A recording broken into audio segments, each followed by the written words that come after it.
Comment l'homme qui veut sauver l'humanité en l'envoyant sur Mars peut en même temps sembler si indifférent à la souffrance ici, sur Terre? C'est tout le paradoxe Musk. Pour essayer de le comprendre, on va décortiquer l'algorithme de sa pensée, vraiment pièce par pièce. Regardez, cette image résume tout. D'un côté, on a la vision grandiose, la conquête spatiale pour sauver notre espèce. Et de l'autre, la réalité bien terrestre, où certaines de ses décisions, de ses actions, ont un impact très direct et parfois très dur sur les plus fragiles. Et ça, ce n'est pas juste une contradiction, c'est vraiment le point de départ pour piger toute sa logique. La toute première pièce de cet algorithme, c'est une logique assez froide, presque mathématique. On pourrait appeler ça la logique du sacrifice. C'est un calcul où, finalement, le bien du plus grand nombre, il justifie à peu près tout. Cette métaphore de l'échiquier est parfaite pour ça. Dans cette façon de voir le monde, les individus, ce sont un peu comme des pions. On accepte d'en sacrifier si ça permet à la reine, c'est-à-dire le progrès de l'espèce, d'avancer. La souffrance d'aujourd'hui n'est pas niée, non, elle est juste considérée comme le prix à payer pour un futur qu'on estime bien plus important. Et voilà le principe moral qui découle de cette logique. C'est une phrase très, très forte. Elle ne dit pas simplement « enrichissons les riches », non, elle dit « si le fait d'enrichir les plus performants permet d'accélérer le progrès pour tout le monde, alors c'est la bonne chose à faire ». Vous voyez le changement ? L'inégalité n'est plus un problème, elle devient un outil. C'est une justification morale du système. Bon, on peut se demander, mais comment on arrive à penser comme ça?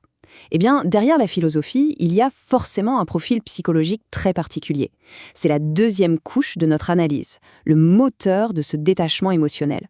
Au cœur de ce profil, il y a cette idée, ce mythe, du grand homme. La pyramide l'illustre bien. Le progrès ne viendrait pas de la masse, de la base, mais d'une poignée d'individus exceptionnels, tout en haut. Dans cette vision, la foule n'est pas le moteur, elle est le carburant. À ça, il faut ajouter ce qu'on appelle le biais du survivant. La logique est toute simple. Si moi j'ai réussi, alors tout le monde peut le faire. Sauf que la conséquence est énorme. La pauvreté n'est plus vue comme un problème de système, avec des injustices, des échelles cassées. Non, ça devient un échec individuel. Et dans cette optique, les aides sociales peuvent même être perçues comme un obstacle à la réussite.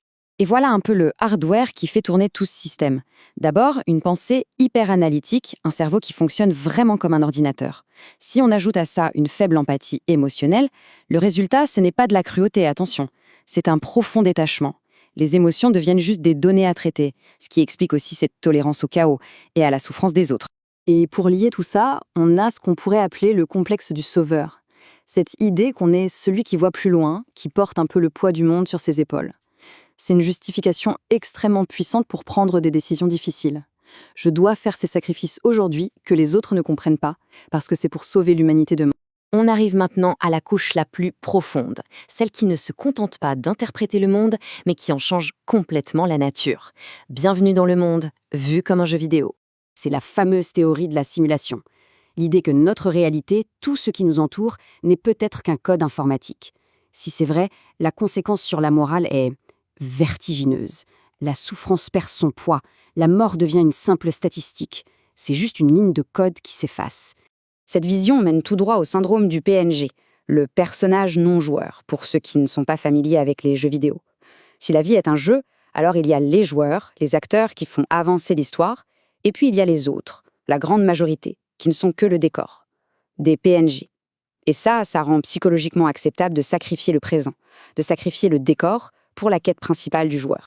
Le point crucial, il est donc là. L'existence devient gamifiée, transformée en jeu.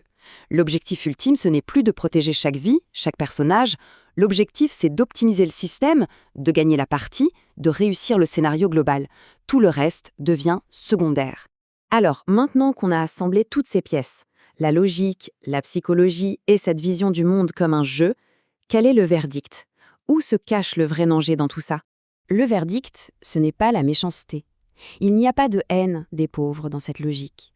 Leur appauvrissement est simplement accepté comme un coût opérationnel, une sorte de dommage collatéral dans la grande équation du progrès.